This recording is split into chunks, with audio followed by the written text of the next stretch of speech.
This is Family Electric Ghost doing it live on the air for the first time with Cody Johnston, and we're going to talk about the power of being weird today. And all creative people are a little bit strange. Jim Morrison used to say that, but we'll get into it. Um, so this is the first time we have you on the air. Before we get into the heart of your story, I always ask every guest a couple questions before we get to it. What motivates you, and like why do you do what you do? I have spent my life trying to figure out who I am, what I want to do, and why I want to do it. I finally come to the conclusion that I'm sick of the narrative that we are being sold, and I decided to force myself against the status quo. So I am fully human on the internet and off. Any information you look up about me, I am the exact same person you'll encounter online Mhm. as you are in the streets. And I think that's a revolution we're about to see. Yeah, I think what's really cool, I like about like the net, the ether, is as a musician, I like people. I've always listened to a lot of underground artists.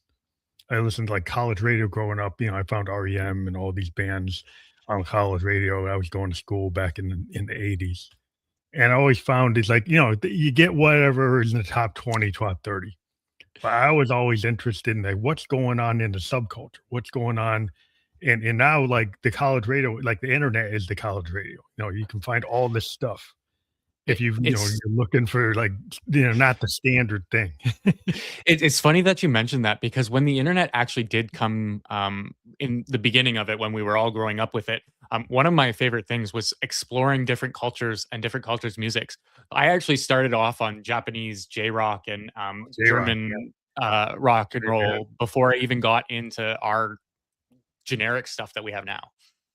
That's cool. 'Cause I was always into craft work, and when I was in Japan, I used to listen to a lot of Japanese rock that was kind of Mhm. mimicking grunge or mimicking indie rock. I A lot miss of stuff. Maximum the Hormone. Oh yeah, I would listen to a lot of bands that were like, they were being on the soundtracks to like Bleach animes Mhm.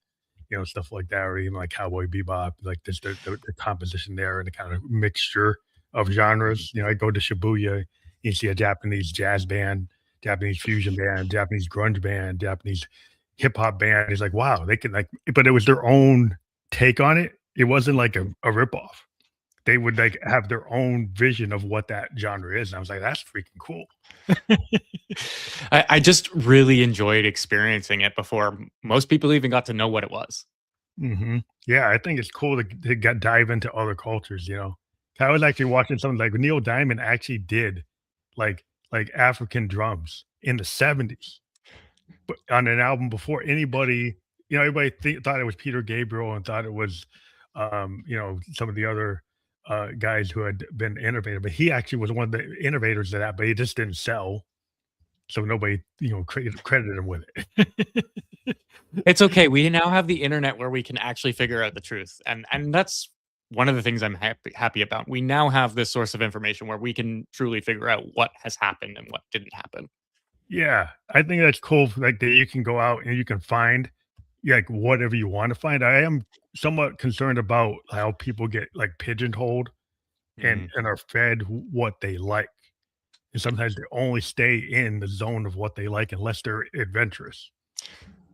I think it comes with a little bit of mental health issues. I am ADHD, so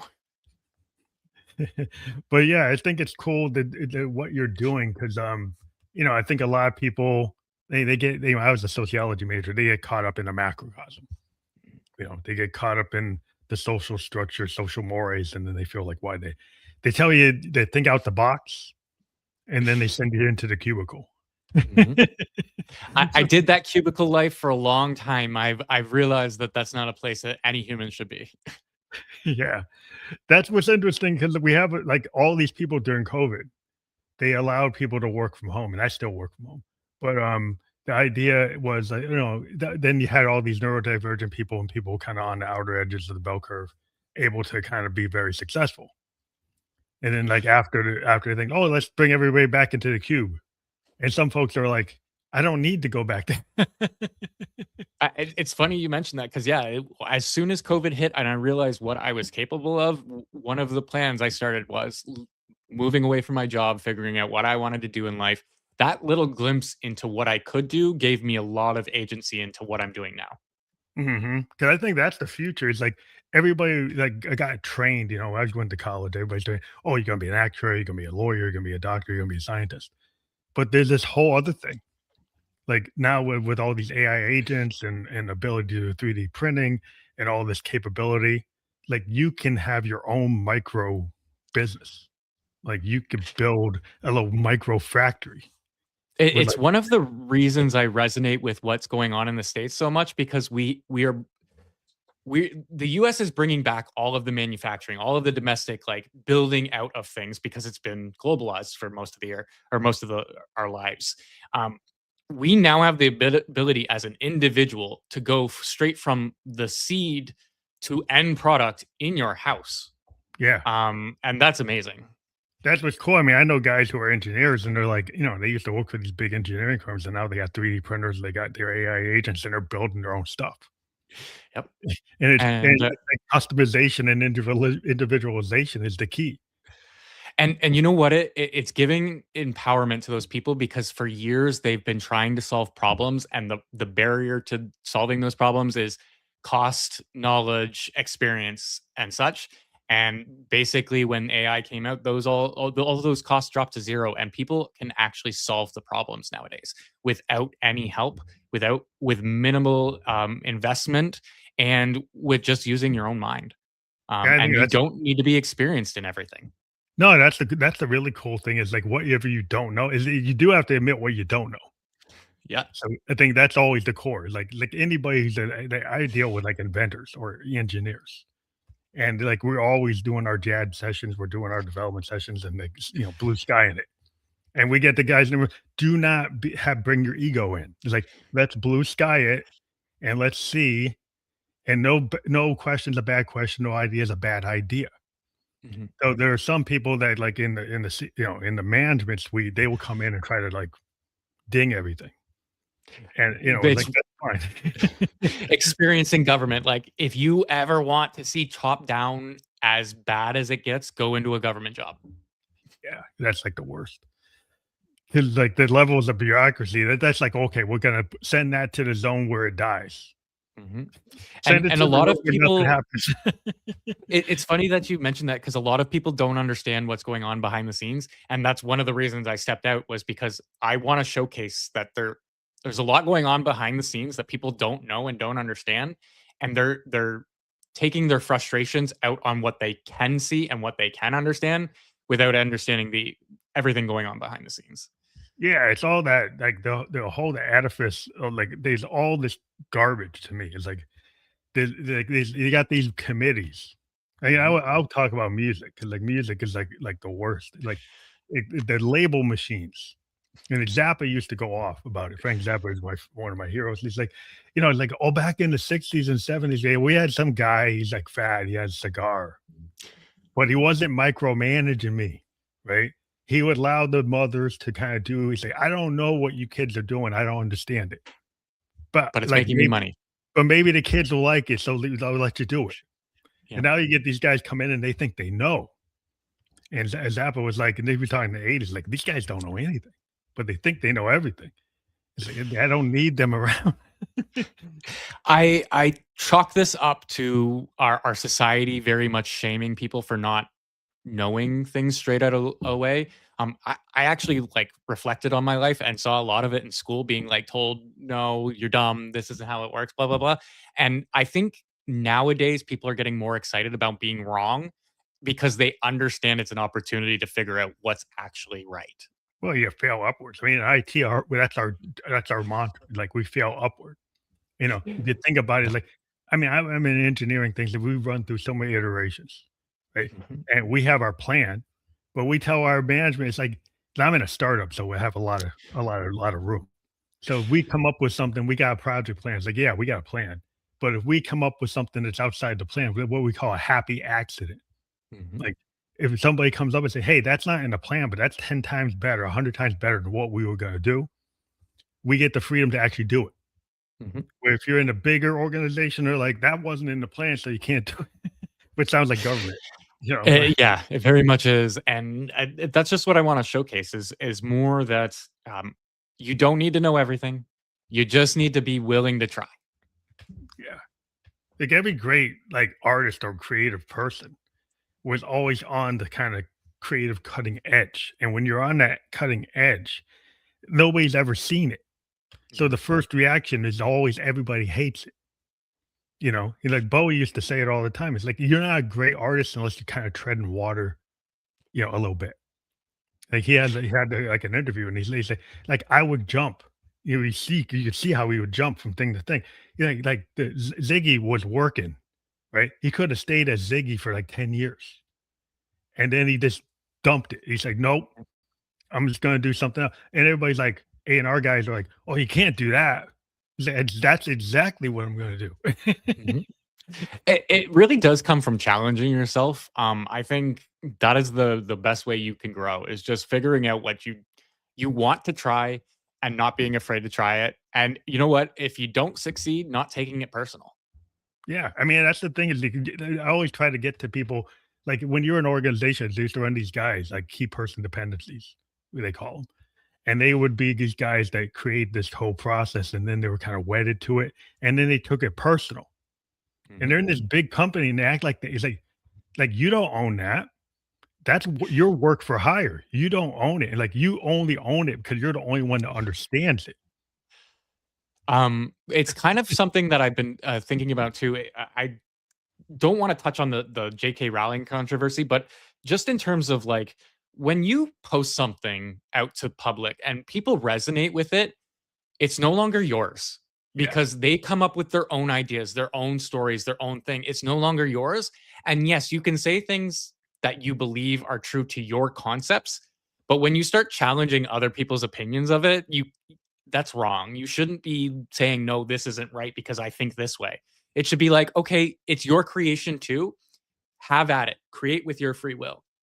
Just Yeah, I hand mean, me some of the hand me some of the royalties on the backside, please. yeah, I mean, like if you copyright something, like if somebody has a sample and they Mhm. sample it, you gotta like clear the sample. You're gonna pay the royalty. Like you can use it, but you gotta pay, right? Yep. So that in music, that's kind of like the thing. But there's a common thing. Like if you're a blues guy, use pentatonic scale. Like every blues song is kind of run in that scale. And Yep. it's like whether you're Howling Wolf or Lead Belly or Robert Johnson, like it's just their interpretation of Mhm. that scale, right? It's like Yep. any genre, there's a standard form to it. It's really like what the human thing is like how you bring your voice to it. Like Stevie Ray's version of Voodoo Child versus Hendrix's version. He created it. Stevie Ray reinterpreted it. It's the same song, but though both those versions are totally different. Well, I even just think about the four chord song. I love that Axis of Awesome band that showcased that.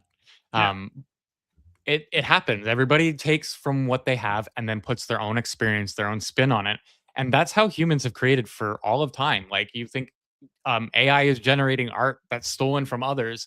You created that art stolen from what you saw in the past too. Like it's all just reiterating on what we know and creating our own versions of it.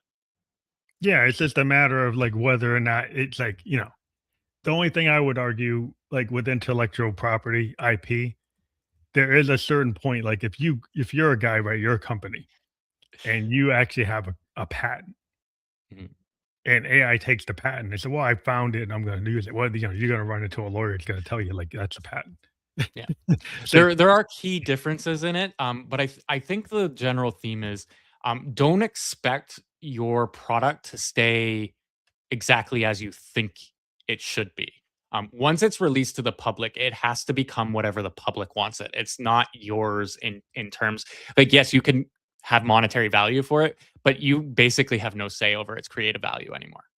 oh yeah. I mean, I think people will take every iteration, like when you take anything that they eventually somebody finds a better way to handle it, right? So people want to customize stuff. I mean, it's like a big example. Like you think about it in Japan. Like I used to see all these Nissan GTRs. There's a standard GTR, and then every tuner kid in Mhm. Japan that's like crazy. They go and they take that Godzilla GTR and they turn it into something else, right? and it's their own vision of what it is. And Nissan kind of said, you know what, you guys can do whatever you want. You know, Skyline is our thing, but if you want to customize it, they didn't go and like, oh, you can't do it. They let them do it, and it kind of helped the brand because anybody who knows it's like, hey, these GTRs are kick ass, and it's like, yeah, you can have your own version, and that's kind of like everybody today realizes like, if you allowed, like, if you allowed that kind of flexibility when you actually bought it, like if the assembly line could allow people to have that like totally uncontrolled like customization. I think that's the future with all Yep. this tech is a company could have it's not a Model T anymore. It's a Model U. You do whatever you could get whatever version you want. And it's not It, exactly like somebody else's. It's funny that you mentioned this because I just did a podcast with a publisher, and we talked about how books are now becoming built by AI, and you're no longer creating a book and a story in your head and writing it down. You're kind of working it through with the AI. We've actually started working on the concept of now you can sell that AI as a world in itself. So essentially, you could put out your own story, your book, give all of the details to it, and then that AI can exist as an extension to that. So you sell it to your fans, and then the fans can come up with more creations in that world. The fans can start taking ownership of what they create off of your base information. I really see that as a precursor to like holodeck technology, being able to give individuals the ability to change the story as they go through it. It's kind of like gamers. Like, Yeah. gamers have been taking games and creating like custom mods. And you get some companies like, don't like it. So they'll say, you can't touch our code. Pokemon. Yeah, you know what I mean? It is the touching where other companies say, "Well, go at it. And that's fine. Do whatever you want." And it really kinda goes back to like, there's an advantage, like your brand, it might not be damaged. You actually might be able to continue to come out with your official version, Yeah. and then your fans go tweak that version. So it's not like you can't keep on doing it and they're gonna replace you. It's like they will go and just customize everything you put out. And, And the nice part with technology is we're starting to be able to track those changes too, which means we can have full ownership of understanding where the base information came from, where your added information come from, and actually give the profits in condition of that too. So we now can actually figure out how to monetize the individual contributions to each thing you give. Yeah, I just think everybody should be able to like if you like it's like with music, I said with the pentatonic scale. It's like if you're a blues guy and you're gonna talk about the crossroads, you're talking about the crossroads. It's just like how you talk about it, you can go and get your license. Like you go and you copyright the song, you do the master, you own the master. Now if somebody goes and puts it in a movie, you're gonna get the money. Now if somebody tweaks it, samples it, they can go and monetize it as long as they clear the sample, and then they have their version, and their version gets its own IP, then you get paid. In music, it's kinda like that, if you think about hip hop, like De La Soul, they mined the world of Funkadelic. Yep. They mined the world of James Brown, but then they put their own spin on top of it, and they were so creative, like, even like the Bomb Squad with Public Enemy, a lot of these early hip hop guys, super creative, and it's very parallel to AI. They were using NPCs were like the samplers were that kind of AI tool of their day Yep. to be able to kind of mine that stuff, give them capability where they can't play like Bootsy Collins. They couldn't come up with something like George Clinton, but they came up with something on top of it and it became something new. I think it's very parallel to what you're talking about. Yeah, and I just want to reiterate that it's no longer domain of music anymore. It's going to be everything we can think of, and that's the nice part about it. Everybody can finally take advantage of their individual creations to things. Yeah, I think it's super powerful because you can, you get people that can, like you say, you can make a film, you could make a product, you could create a service, and that service where you would have had to have a call center, you've got agents, and you built your own thing, Yep. right? So you have your own thing coming out of your house, and you're running like somebody did 5 years ago, 10 years ago, that you could actually have an enterprise that's doing a service. And most of your service is all these virtual agents that are doing all this stuff for people, and you're still eventually might hire human beings. You might actually hire a graphic artist to create your logo because you say, "Well, I don't like those AI logos; they're garbage. I'll have a real artist." My daughter's an artist, Yeah. so everybody say, "Oh, all the artists are going to get knocked out." Not necessarily. Like there's certain limitations to AI, and some people want an actual artist like my daughter, who's a professional graphic artist. They bring something to the table that the AI can't do. It'll do a really good job, but there's something a real artist can't do. Just like an actor, like a Robert De Niro is Robert De Niro.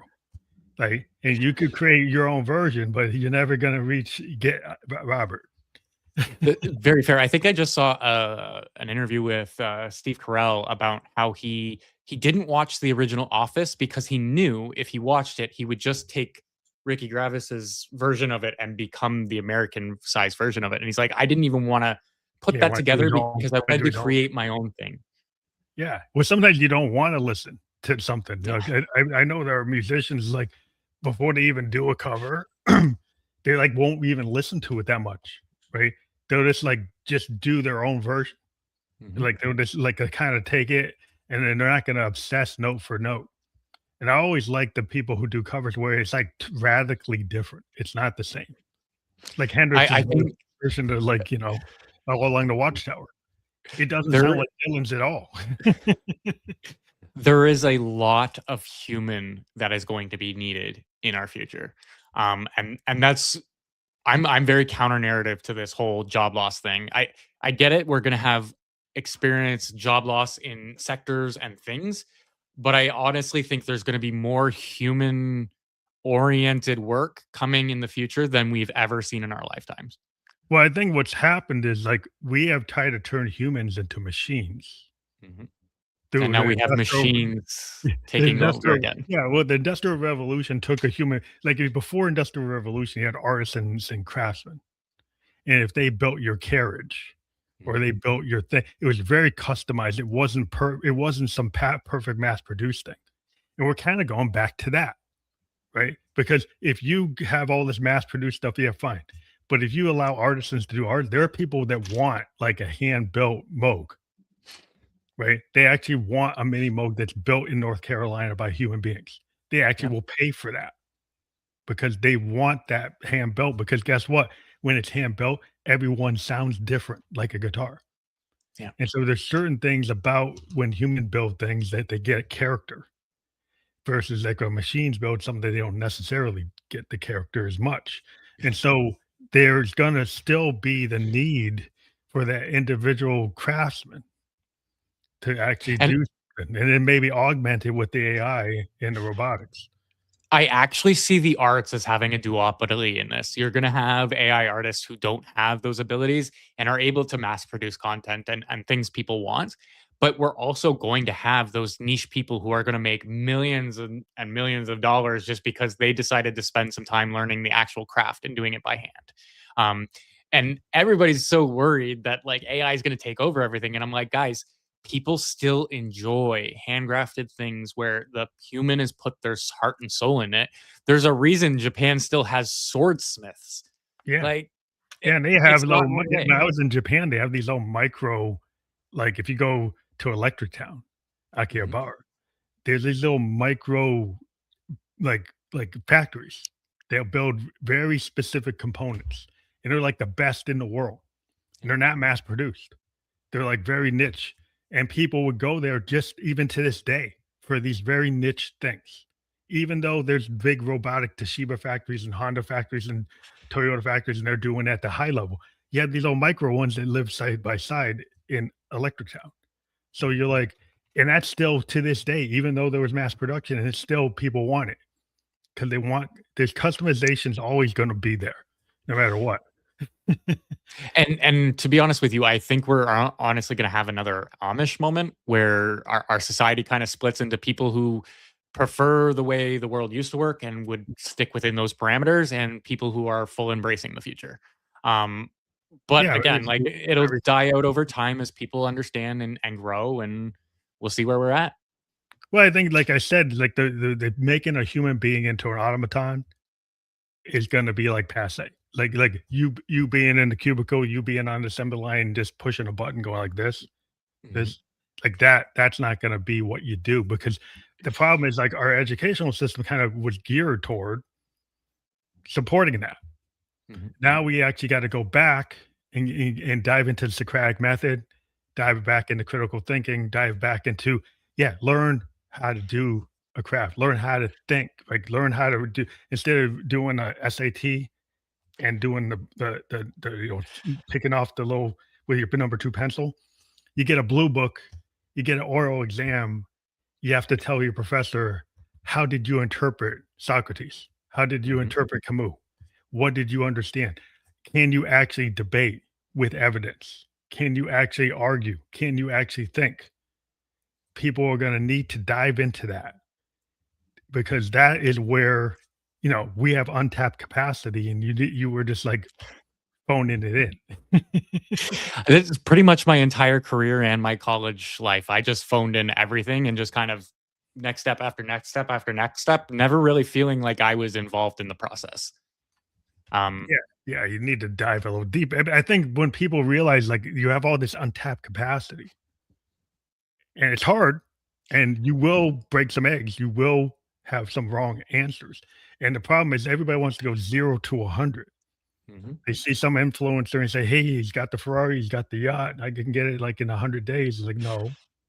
It took them 3 or 4 years just to figure out how to get there.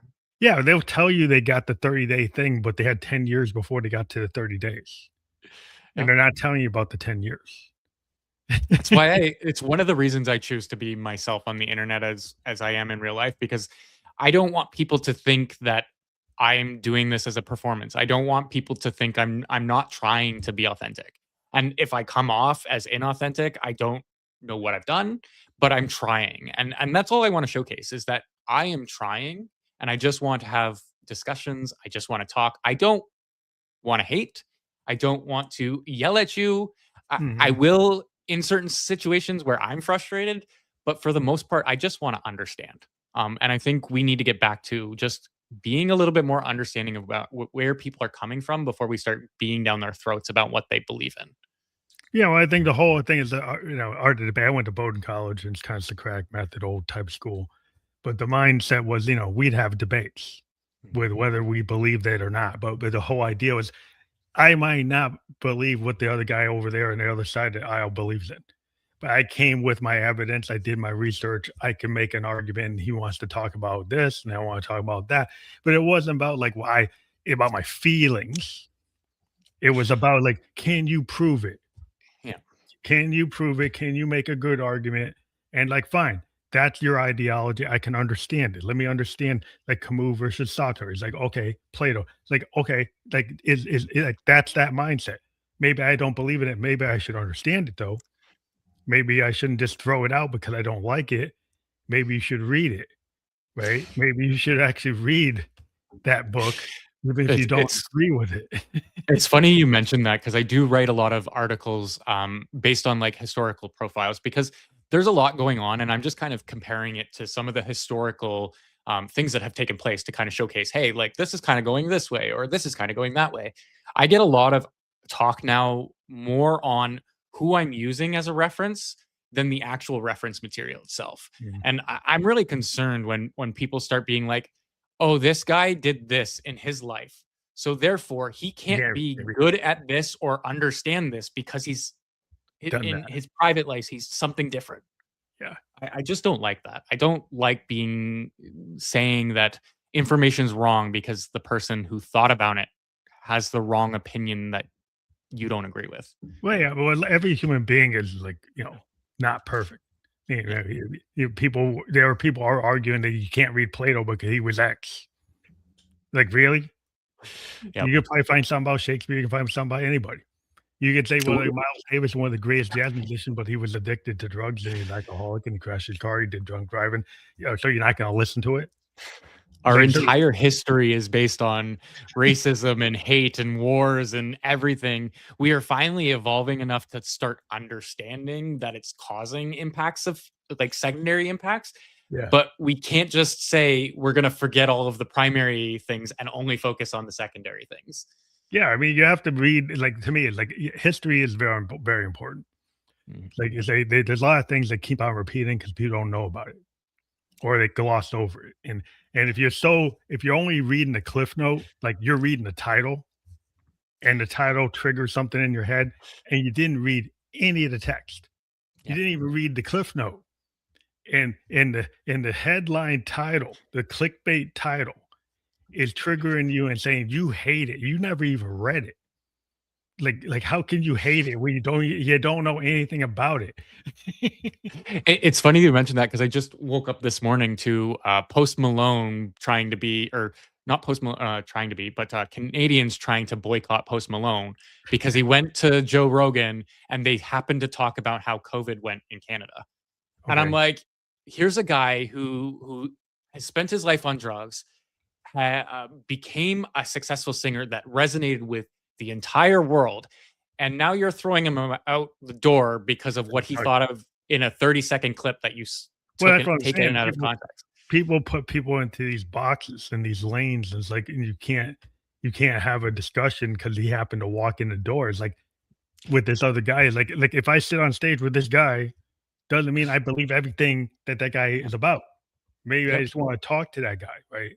And maybe I should be able to talk to that guy and have an actual gentleman's argument, right? And you can't do that. You can't think about that because that's just like the core of like intellectualism is like that you don't have to go take your pistol out and go have a fight.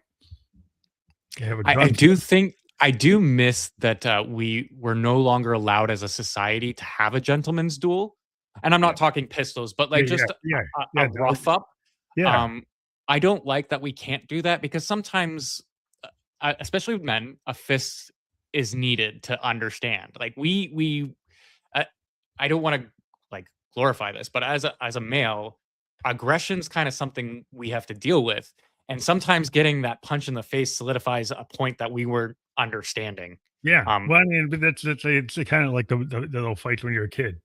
I remember there was this kid in my neighborhood, and he was always like bugging me, bugging me, bugging me. But my mom always said, "You can't get into a fight unless somebody comes onto our yard. If they get mhm, on our property and they start saying stuff and they're on our yard, you can punch them out."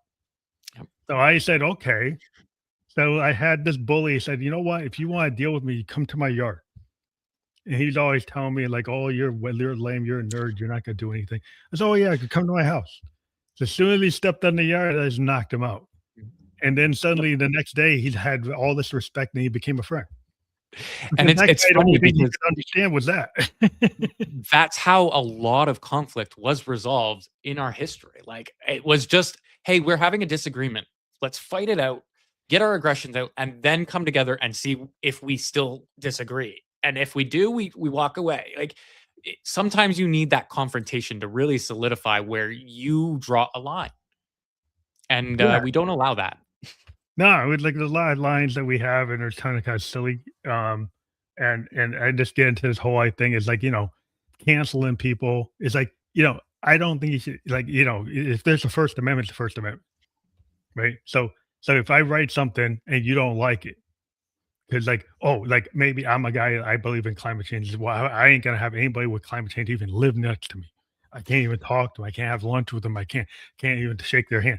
Or you're the opposite, or they don't believe in it, so you can't talk to them. You can't have a picnic with. It's like, come on, like let's have a talk. Like let's have a debate.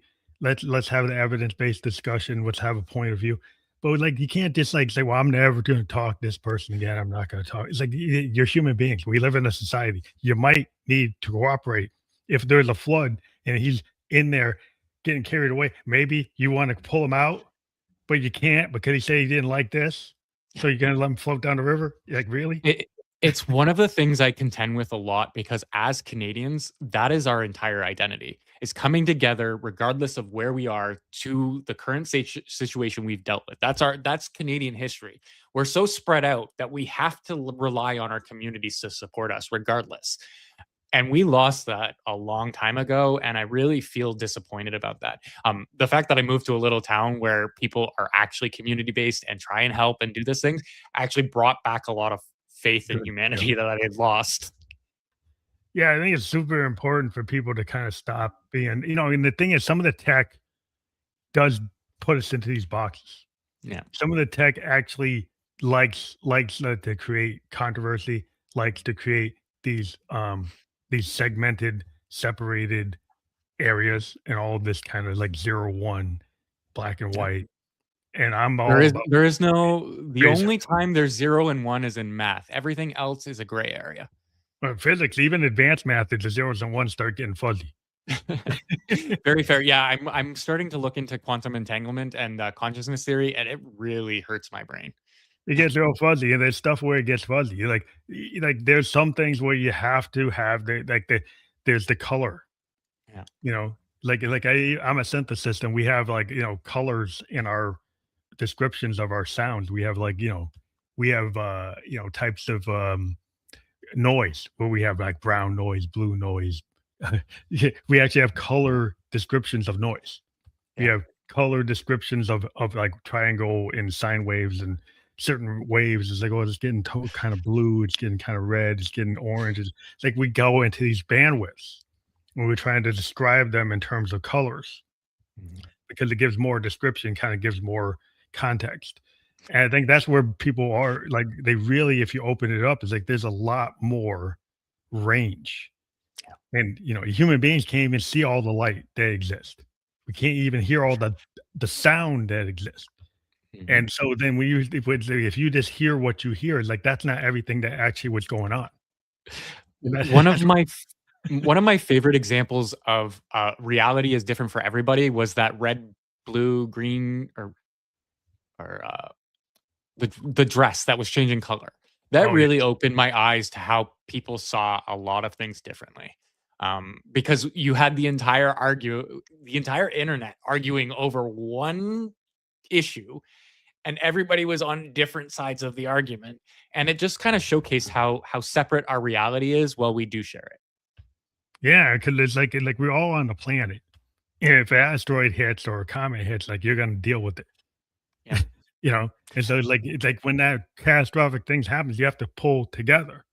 yeah, But, like, if you only pull together when the tragedy happens, it's like you're missing a boat, you know? There's a lot of wasted effort. There's a lot of, like, if you wanna get into economics, like, if you have all this conflict, your GDP is going down the toilet, right? Like, if you don't pull together, your economy is not gonna be efficient. You're yeah. not gonna be effective. So if You you do don't all even just not engaging with the system. Canada is really big for that. We stopped voting, and what happened? Things just happened without anybody's discussion, without anybody really understanding, and it just goes through. The more you engage, the more likely things are going to change. yeah, because you have to be like, if you don't make a decision, you made a decision. Yeah, And if people have to understand, it's like, "Well, I didn't do that." It's like, "Well, if you don't participate, you did do that." it's the will idea, or yeah, you actually own a will, as you are as a person. If you don't create one, then the government creates it for you. Yeah, It, it's it's gonna a be fact of made life. for you. Yeah, a decision's being made for you, so you made the decision to not have any say in what's gonna happen to your money Yep. or what's gonna happen to your kids or what's gonna happen to anything, how it's gonna get handed down. And it's really like, we're living like in this hemisphere, we're dealing with like the US where we are right now and where everybody else is. And we're like, this is the 21st century, and it seems like it could be in a political science major and a sociology major that we didn't learn the lessons of the 1930s. Yeah. There's a lot of I, stuff that happened in the 30s, and it seems to be happening again, and everybody's acting like, "Oh, you didn't read the book?" Honestly, the history buffs right now are having a field day because they're just like, this was like this was like, and I'm a pretty big history buff. I do enjoy understanding where we came from and stuff like that. I was a history nerd when I was going through school because I just something about the Roman Empire. I guess that's Mhm. a male thing. But the just understanding where we came from gives you a lot of insight into where we can go. And I was talking to an ex CIA analyst who was talking about how I think the attention spans have really killed our understanding of how history has affected us. But those people who have better attention spans are just bringing it back up and saying, "Hey, like we need to start talking about these things Yeah, because they're happening." 'cause I was talking to an author, Like, and and I'm a child of the '70s, so I know about the Dewey Decimal System. I Mhm, know how to find a book that way, but people don't know about that anymore. But the idea is like we had books that were 200,000 words, 300,000 words. Now a lot of authors they can barely get a book out with 50,000 words. 60,000 words. And it's because, like, the attention span thing. So if people try to read The Great Gatsby, like, this generation has a hard time digesting that. They have a hard time digesting, you know, Old Man in the Sea. They can't read Moby Dick. They can't comprehend Moby Dick. They go see the Cliff Notes. It's like, it's actually very important to actually read Moby Dick. Like, mhm. but the kids today, they have no attention span for that. And I think you lose a lot if you cannot comprehend something beyond 50,000 words. I mean, I think that that is a problem. Even with music, I'm a big fan of like progressive rock bands. They used to have songs that are like 20 minutes, 15, take a whole side. Like a Yes song, take a whole side. Pink Floyd song takes a whole side of a record. And you see kids today kind of going back and they're finding Pink Floyd. I was not somebody who's listening to Dogs.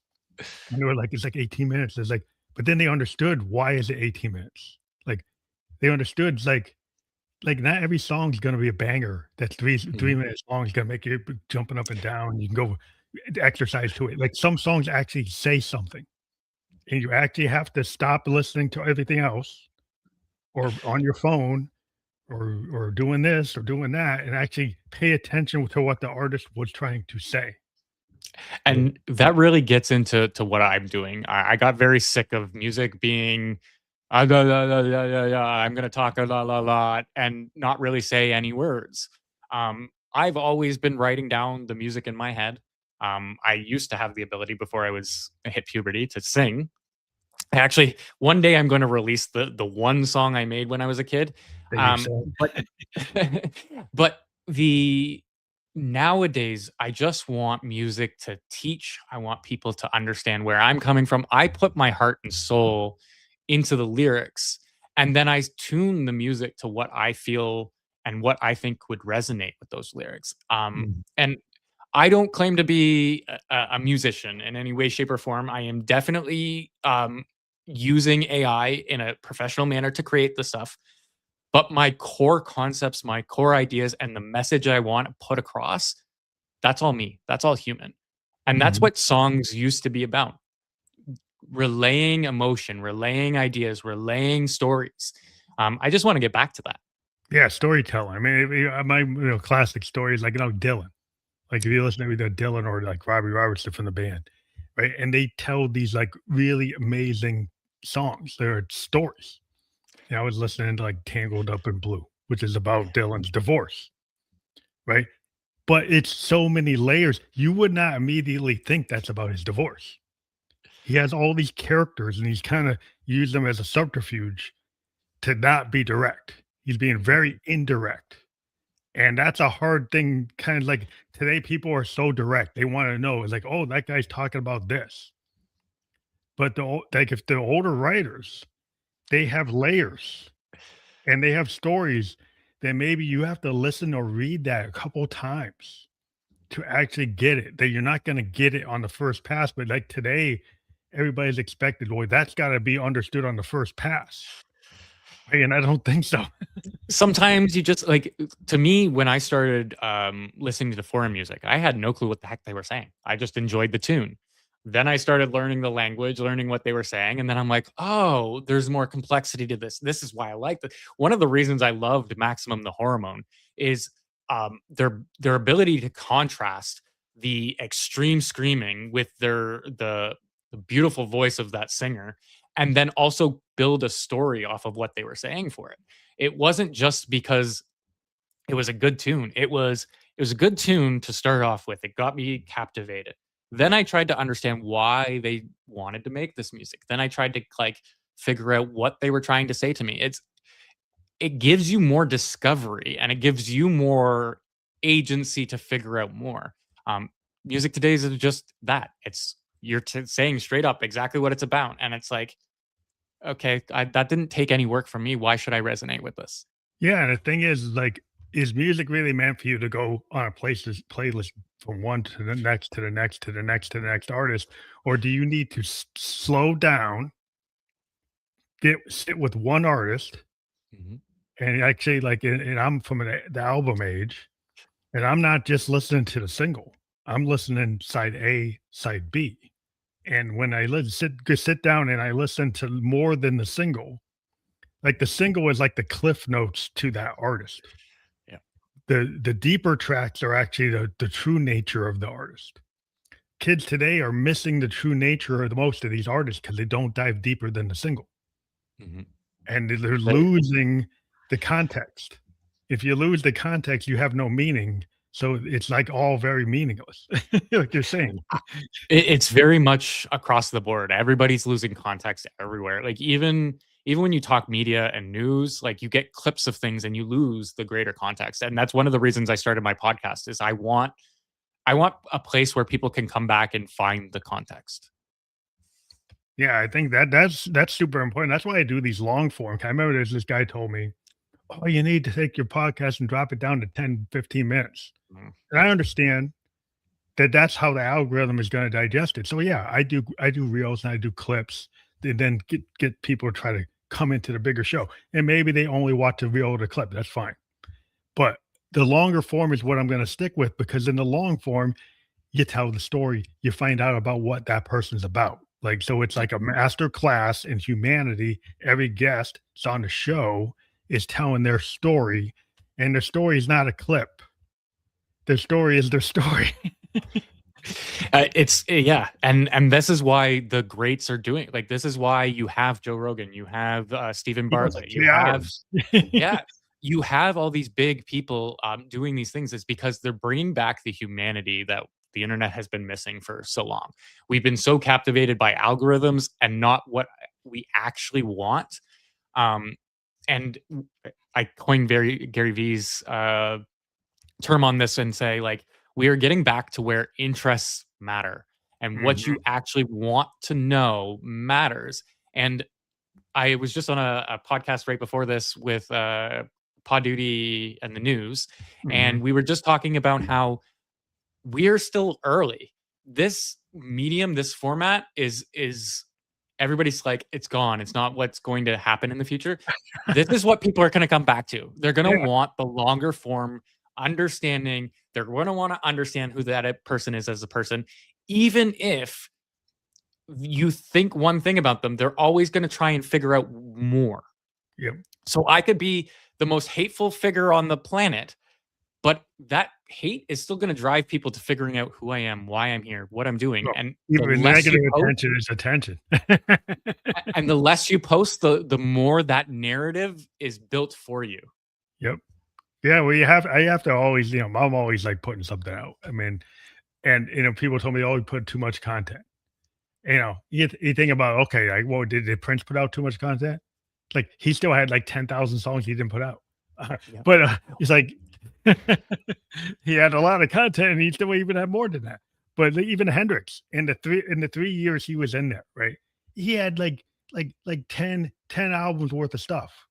Yep. Like, that he just was like, when you have artists that they care about their craft, they just create. They constantly create, and whether it comes out or not, they create the work. Mhm. In today's world, I always tell, like, people when I'm a producer is like, you gotta throw it at the wall because then maybe your town doesn't like it, maybe the neighborhood doesn't like it, maybe this country doesn't like it, but maybe somebody in some other country will like it. So you have no idea unless you And throw it it's at the wall. and it's getting even easier with AI because now you don't even have to be worried about language anymore. Everything's getting interpreted. So this podcast can be thrown on YouTube and shown in India in Hindu for everybody, and it will come out exactly like our voices, sound exactly like us, but speaking a different language. We're breaking the barrier of language being Your something market. that stops people, Yeah. and on top of that, we are there's not a whole lot of people creating content. If you actually look at the statistics of content creators and how many people there are in the world, there's less than 1% of the planet creating content for the 99% of the people on the planet. Yeah, because a lot of people, they can't get past, this idea, like, they don't have a right to. I've Yeah. always kinda got and I always used to ask this question with, I didn't ask you today, but, like, what gave you the permission structure to be a creator? Because, like you I said, most people don't do it because they don't think they are allowed to be creators. it was funny because I actually hooked up with a creator called the ADHD entrepreneur Ari Scott. When I was starting this out, I was really trying to figure out what I wanted to do and those types of things. And I started looking for groups that could help me out. She's an entrepreneur and I wanted to build a business. Didn't know what I wanted yet, but she really gave me the confidence to say, like, you don't need that permission. You don't need to ask anybody to do something you want to do. Um, you just have to do it. So my first start was I needed to apologize. It was something deeply to my heart. I needed to apologize to the past people I hurt. I needed to apologize to myself for being who I thought I was and wasn't. And I just needed to start. And she really pushed me to push that video out. And the rest is history. As soon as that video was out, I felt so much relief Mhm. that doing everything else was like so much Easy. easier. It was not the hurdle that I thought it was. Just getting over that initial, I'm Yeah, scared of what people think. it's that stage Oh my fright. God. Yeah, like, it's like, we've talked to musicians, like, musicians tend to be super shy, even though they might carry off like a Mick Jagger, or they might like, you see them like a Freddie Mercury, and you're like, "Damn, that guy's like all that." And then if you actually talk to them, they're like, "I can't even hear them. They're so freaking they're, like, so shy, they're not looking at you, and like, "What?" Like I've seen so many artists that, like, their outward persona, their stage self is so flamboyant and so all that, it's so over the top. When you talk to them, it's like you wouldn't even wanna hang out with them Mhm. most of the time because 'cause they're so introverted. It's like, "Wow, this guy is like this girl, this lady is like, how do they do that?" 'Cause You they give just the audience, they figure it out, but then there's still like that other self. and there always will be. Like I'm honestly afraid of talking to people. I have a little bit of agoraphobia, but it doesn't stop me. And honestly, when I feel that little fear and pang in my heart, being like, should I do this? Why should and try and come up with reasons why I shouldn't? I actually push myself a little bit further and say, like, no, you have to because you feel this way. Mhm. Yeah, I was, like, painfully shy when I was, like, 11. They tried to have me do some kinda event in, like, middle school, and I got so freaked out, I was, like, crying, I couldn't go on stage, they wanted me to read something, I could not do it, I couldn't, and then I decided, like, "Oh, I should learn, an instrument." So I Mhm. learned the clarinet, and then I learned sax, and then that gave me a confidence to actually be on stage playing an instrument. And then after I got that, then eventually I got confidence to, like, talk in front of people and read poetry in front of people, but it was a process. It's like you had to kinda get over the hump, and a lot of times, it's like, a lot of people, like, they never get over that hump because they're like, "I'm not good enough." You know, like, they have all these self-doubts. They're just like imposter syndrome. They can't they it's hard to do. It brings me back to a conversation I had with somebody. They said, "Would you rather fly or read minds?" And I told them I would rather read minds because honestly, I think having the ability to understand what people think about me as opposed to thinking what I think people think about me, I think understanding what they actually do would actually be better for me than me ruminating and thinking they think things. Um, Mhm. that happens to every human. Everybody overanalyzes. You think you know what other people think, and I can guarantee you don't. Yeah. And anybody who encounter who then pushes that narrative on you, you just laugh because you're like, oh, I see what you don't understand. It's very eye opening Yeah, it once you doesn't start really being. matter. At some point, you decide that, like, it doesn't matter, right? It's every artist gets to this point, like, yeah, I know some people are gonna hate it because they always get to this point, like, you get your fans and they love one thing. Yeah. That or they love 5 things you did, but they don't love, like, the 90% of the rest of the stuff you did. And so you spend your whole career having to give them the 5 things they love and try to sneak out the stuff that they don't like and spread it out in a show. And it's like it's walking the line because like they really don't like you. Mhm. They only like a piece of you. So you shouldn't really care that much about what they think. The only thing that matters in the world is how you feel about yourself.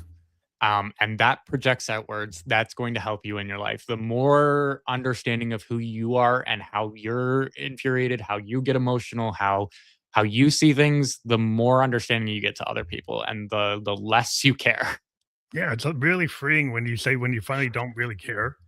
And not that you won't get hurt by, like, the review. Like, everybody reads their review and like, "Oh, well, they didn't this guy didn't like it. Some journalist doesn't like it." Like, so this reviewer, this podcast reviewer, "Oh, he's too many ums and too much space and too much of this, and, he doesn't have a background, he's not using effects." It's like, "Whatever." Okay, that's what you like? Well, I don't really care what you like. It's like, that's not my jam. It's like Yeah. if I would then I would be all about you. I'm not all about you, I'm about me. There are a lot of people that are all about you though. Like I think it came from more of the like celebrity gossip stuff that people seem to be more involved in other people's lives than their own. But yeah, happiness really comes out of just doing your own thing, being your own person, understanding that nobody's great, nobody's perfect, and you just deal with the punches as they come up. Wait, reinvention's real important because I think, like, everybody through their whole life, like, as long as you're here, you got a chance to change it, right? So, if it's working, that's fine, but reinventions, like, you can actually reprogram yourself. You can reframe yourself at any point. Mhm. It's like you create your own glass ceiling. You can break through it at any time. There's Yep. no one stopping you but yourself. Like, that's where Yep. you find out, right? You are your own blocker, yep. The only thing that's stopping you is you. Nobody's going to give you permission. To the audience out there, nobody is going to give you permission. You can only give it yourself. Yeah, and that's a so important because so everybody's always waiting. It's like, "Oh, can I go there? Can I do that?" It's like, "Why are you asking me?" It's better to ask for forgiveness than for acceptance. No, yeah, Yeah, I the yeah, comment yeah. there that I did There's so just many below. people, they get surprised. It's like, "How come that guy was able to do that?" Because he didn't let anything stop him. Like, he didn't ask for your permission, he just went and did it. Yeah, even Mr. Beast, he created a whole new chocolate industry where child labor is not used because he's like, "Why doesn't this exist? I'm going to create it." Yeah, just because somebody does something a certain way doesn't mean you have to do it that way. Yep, And so many people like to clone because it's safe. It's yep. safe to do the repeatable thing. To do the thing that hasn't been done is not as safe because you don't know, right? So, but once you try it, you just you tweak it. Of course, it's not going to be perfect, and a perfection trap stops so many people Mm. because nothing's ever going to be 100%, and you might be able to make a lot of money at 20%. You know, Well, I'm pushing my first app that I've never used before in like 7 days. It's called Graygate, which there's no ability on your phone to do this right now, but to essentially gray out or grayscale certain individual apps because we're oh, finding out that the algorithm uses colors and stuff to keep you addicted. oh yeah, But I don't want my entire phone grayscale. So I yeah. just built it. And you know what? If there's bugs and stuff, great. I Ooh, can you can refactor it. I can build it incrementally better. fix it. I mean, Yeah. that's the whole thing with agile. I mean, the whole industry in software development is in agile, incremental. Whatever Mhm. we didn't know yesterday, we push out tomorrow. Yeah. And so we anchor like where we used to do waterfall, it had to be perfect. And then it took a long time to put the fix out. Right. And now the fix just gets pushed out every night. I would Yeah. even say that when we were trying to be perfect, we still weren't because we took on too many assumptions that we Mhm. thought were right and ended up being wrong. Yeah, we put out a lot of garbage. There's a lot of stuff we put out. It's like, oh, why did we do that? Just to give you a little laugh, the Canadian government bought a payroll software system in 2012 from IBM called Phoenix. It was a terrible system. They spent millions upon billions of dollars to implement it. We have just been told in order for it to fix and actually work as a payroll software, we need to invest $4.42 billion more just to update the app. And I looked at them and I said, I can build that for $1 million. Would you give me the contract? Yeah.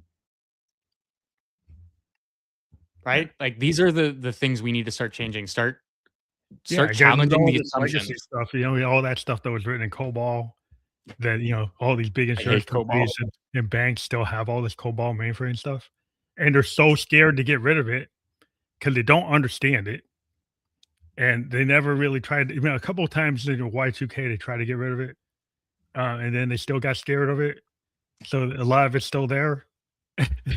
so, like at some point, the mainframes are gonna die, and then you're gonna have to like you're gonna have to cut the cord, and you're Yeah. gonna have to do the hard thing. But it's not gonna be as hard as you think because you're just gonna have to do. You just have to do I it. mean, it's simple data transfer at this point. Like, just move the data off these servers and build something new. Like, it's not rocket science. And now With you the don't AI, even need to be an expert to do yeah, this. yeah. With the AI now, there's a big advantage. All that COBOL Yeah. stuff that was so mystical, the AI can understand it just because the kids don't get taught AI anymore. I mean, COBOL, with AI can figure it out 'cause it's a Yeah. machine, so it can understand the Well, language. even if you are working at it, you don't even need to know it anymore. You can have AI walk you through the COBOL to fix and everything. Or Like, you can give you the th- summary, like summarize what this module's doing, summarize what this procedure's doing, and then you my can easily translate it to the next language. I say this a lot, but the first time I realized I was in the wrong career was the moment ChatGPT came out.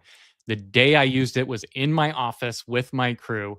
I stopped using Stack Overflow immediately. Even though ChatGPT at that time was still crappy, I was Mhm. able to test trial and error so much faster than finding things on Stack Overflow that Yeah, I just completely dismissed Stack Overflow. yeah. Um, it's amazing where we're going to go. Yeah, it's just it can really, I use it to solve a lot of problems. You can actually get it to like, if you're doing, what if stuff with data analytics, you can have it, like scan the whole set of data and give me the top 10 variances or the top patterns, like show me where we're having a profit loss, show me where we're having this, and it'll go and summarize it, and it'll go and give it and say, well, put it into a PowerPoint, go put it into a spreadsheet, put it into this, run this, go run a pivot table on it, run this. You can, if you know logically what to do, like if you can actually think logically And and you throw it. even if you can't, this is the thing. Even if you don't understand it as it's Yeah, pointing it out, you can have it break it down. you can break it I down, but you can trial and error, you'll get there. Yeah, You'll get that and faster if you're more logical. yeah, the more you get it to the more you get the program to get you to understand, the more understanding you're gonna have to push the program further. I use AI all the time for everything, and I'm always challenging what I'm thinking, what I'm saying, where I'm getting the information from. And I'm like, if I don't understand things, I'm getting into astrophysics and consciousness theory and neuron development Your and things like prompt this. engineering must be getting so much better because, like, it's like if the more you do something, it's like a musician. Like the thing I always tell people, if the more you practice, the better you get. Like the more you realize that if you craft your prompt like this, you get this. If you craft it like that, you get that. And so eventually, your brain is learning from the And computer showing you what it gives you. And he's like, oh, if I didn't ask it right. So to showcase that, I actually have 7 albums on Spotify under the Weird Canadian, and you can see my actual progression with my music and how it changes per album because You I've got learned new better. things that yep, You get better. and It's like if I'm you gonna work. continue. Yeah, that's all you can do. It's like the more you do it and anything, the more rigor you put into your practice, the more that your prompt engineering gets tighter. Maybe go take a course on AI prompt engineering. You learn stuff about workflow. You learn a little bit more about like, not that you have to, but once you Mhm. start diving into it, if you want to get better, the more that you can add to your rigor or your understanding, you'll get better. And so, yeah, the layman can come in and it's a very low entry price. But once you get in, do a little work and you'll have a lot of gain from that. I very much like I appreciate the co-op programs from schools because that teaches you more than your 4 years of school. Like being in the industry, doing the work teaches you more, the Yeah, more you do things. And I would like to challenge the audience to this. Don't just use it to figure out what you want to know. Try and figure out who you are. Like ask it questions about yourself. Start challenging who you think you are to it. And I swear you'll find some insight you didn't know was there. I think it's real important to have that kind of what the Victorians called the looking glass self. Like if once you have the courage to ask those questions. A lot of people who are scared to ask those questions, but once Yeah. you start diving into that, that's going to have a lot of benefit. It very much is, and I'm actually writing a book on how to do some of these things and giving some proper ways of talking to your LLM so that it helps you understand yourself a little bit more. I'm writing a narrative nonfiction about how we're bleeding the internet into reality too much, and it's actually causing us more mental harm Mhm. than we understand. So I'm working on a book right now for that. Yeah, I think it's a lot of people need to sometimes know when to go plug out and touch grass with their feet, There's a you know? reason I moved to the middle of nowhere. Yeah, 'cause I'm a mountain biker. Right, we'll try to seg out of this, but it's like I'm in New England now that's getting nice out, and I'm in New Hampshire, and I like to hit the pines, on the Merrimack trails, and, I love being on the net, but being on my mountain bike on a trail in the pines, there's nothing like that, and there's something about doing that is always gonna make me feel good. So Very I'll fair. kind of sign off, and I'm gonna be on my bike pretty soon, so I wanna let you know we had a great time. We do have your, QR code up there for the Weird Canadian. Please, scan that, and, that'll bring you right to the website. If people go to your website, what can they find there? Everything and every bit of information you need from me, contact everything I do. I honestly keep myself very. If you can't find a piece of information about me, it's because I didn't realize you needed to know it. I put everything about myself on the internet, and my home or my website is where you'll find most of that. Cool. So, people can scan that. We do have your Instagram here, and we have your site here. If you don't want to use the QR code, that will be clickable. We've been live on LinkedIn, YouTube, and Kick. We will be on all the other platforms like Spotify, iHeartRadio, Amazon, many more like Newsly, different ones. I want to let you know. But thank you for being here on the Family Electric Ghost podcast today. I appreciate it. Thank you very much. Thank you very much.